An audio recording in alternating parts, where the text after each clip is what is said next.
We apologize for the technical difficulties as we bring you this exclusive breaking news. Rapper Tekshi 6ix9ine has escaped from prison after an apparent breakdown in a plea agreement that would have allowed the rapper to go free. Tekshi feared his reputation would have taken too big a hit if he were a known informant and thus formed his plan to escape. Moments ago, the FBI released a snapshot of Tekshi escaping and announced that another inmate escaped with him. They say his escape was so elaborate they didn't realize who all escaped until today. Have been working since Saturday morning on this case, are putting in every effort that they can.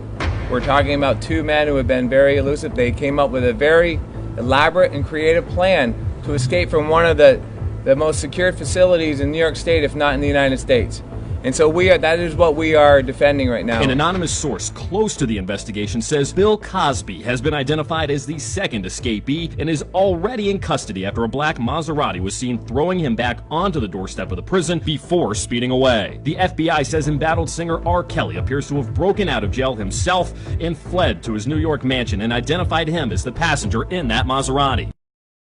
We caught up with Harry Wrangler, the owner of the Maserati and R. Kelly's Uber driver. He says R. Kelly was so scared about the charges in Chicago that he needed to use Tekshi as a way to negotiate his escape to another country.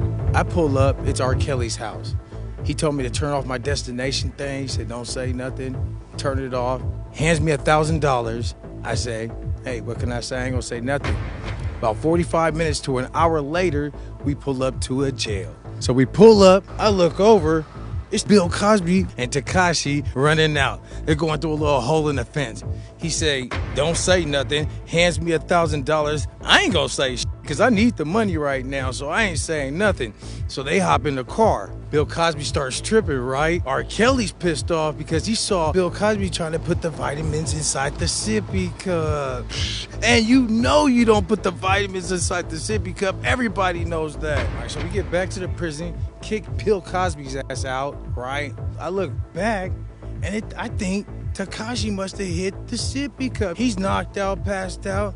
I look over at R. Kelly, and I'm like, bro, what you want to do? And he's like, you take me back to the house. So our source says that as soon as Kelly and Tekshi arrived at his New York lakefront mansion, the FBI quickly surrounded the house. Kelly immediately barricaded himself in and began trying to negotiate a trade for Tekshi. This is the same mansion R. Kelly originally bought with Kevin Spacey and Bryan Singer with the dream of creating a youth talent camp. The mansion came with a playground, an indoor pool, a bowling alley, a recording studio, and a classroom-themed escape room. However, R. Kelly eventually kicked the pair out of his club after a dispute over who gets priority over the film equipment. Our source with the FBI says it was at this time that R. Kelly began demanding a plane ticket to Naruba in exchange for the safe return of Tekshi. However, unbeknownst to Mr. Kelly, the commotion woke Tekshi from his nap and he was able to break free and escape from the rear courtyard of the mansion.